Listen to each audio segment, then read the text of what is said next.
Welcome to The Explainer. Today, we're diving into a set of rules that are poised to be a real game changer for electricity in West Bengal. This isn't some far-off futuristic dream anymore. For thousands of people all across West Bengal, new regulations are turning rooftops into these mini power plants and making this a very real possibility right now. And it all starts right here with this official notification. See, on July 31st, 2025, the West Bengal Electricity Regulatory Commission published something called Regulation 81, and it's basically a new framework that's designed to supercharge rooftop solar. So let's break down what it actually means for you.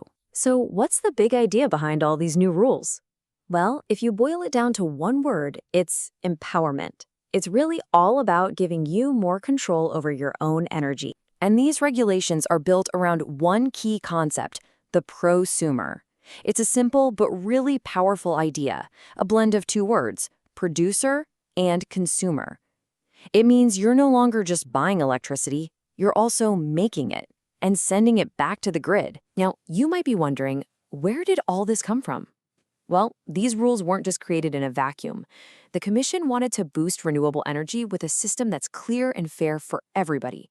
So they held 14 different consultations, talking to everyone from solar developers to the big power distribution companies. The discoms like WBSCDL and CESC, just to make sure this new framework perfectly balances consumer interest with the stability of the grid. Okay, this is where it gets really interesting for you as a potential prosumer. You get to choose from 3 different models for how you get paid or credited for the solar power you generate. Let's break them down. So first up, we have net metering. And probably the easiest way to think about this is like a direct barter system for electricity. Basically, when you use power from the grid, your meter spins forward. But when your solar panels are sending power back out, it spins backward. So at the end of the month, your bill is just the net difference between what you used and what you sent back. It's a simple one-for-one swap. Next up is net billing. Now here, the idea shifts a bit. We're not bartering energy units anymore. We're tracking money.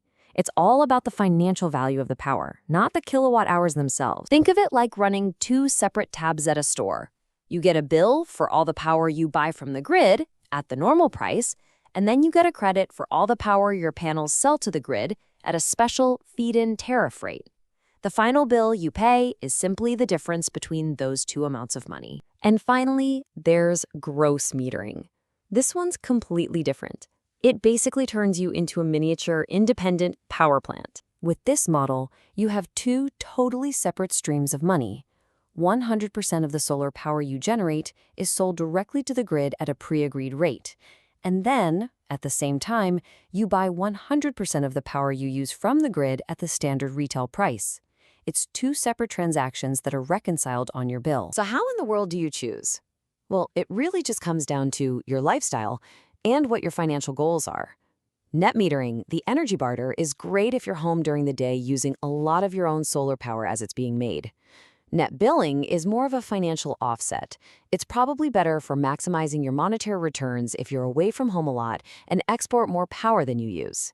And then gross metering offers a really predictable, guaranteed revenue stream, treating you purely as a power producer. Feeling ready to take the next step?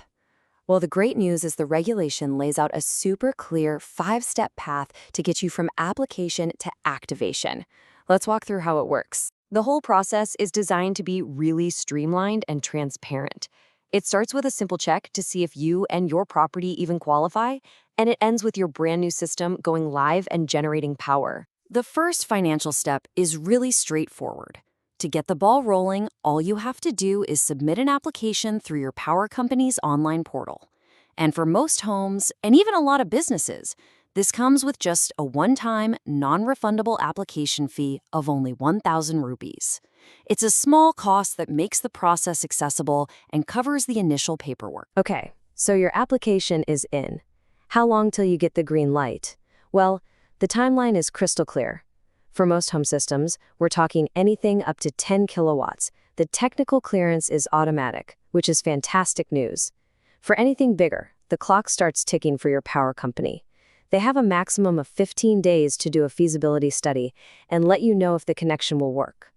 That deadline is great because it means your application won't just get stuck in a pile somewhere. Once you have that technical approval, the next timeline is up to you. You've got 180 days. That's a full 6 months to get your rooftop solar system installed. That should be plenty of time to find a good installer and get the job done.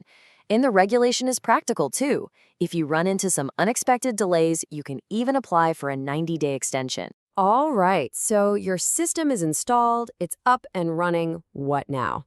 Well, there are just a few important rules to keep in mind as you start your journey as a prosumer. These rules are really designed to give you a mix of flexibility and long-term stability. For example, if your energy habits change, you can switch your metering model once a year. And this is huge. The rate you get for selling your power is locked in for 25 years, which is about how long these systems last. One really important thing for net metering users, though, any extra kilowatt-hour credits you've banked up get reset to zero at the end of the financial year on March 31st. Now, to make sure the electrical grid stays stable and balanced, there's a limit to how much new solar capacity can be added each year.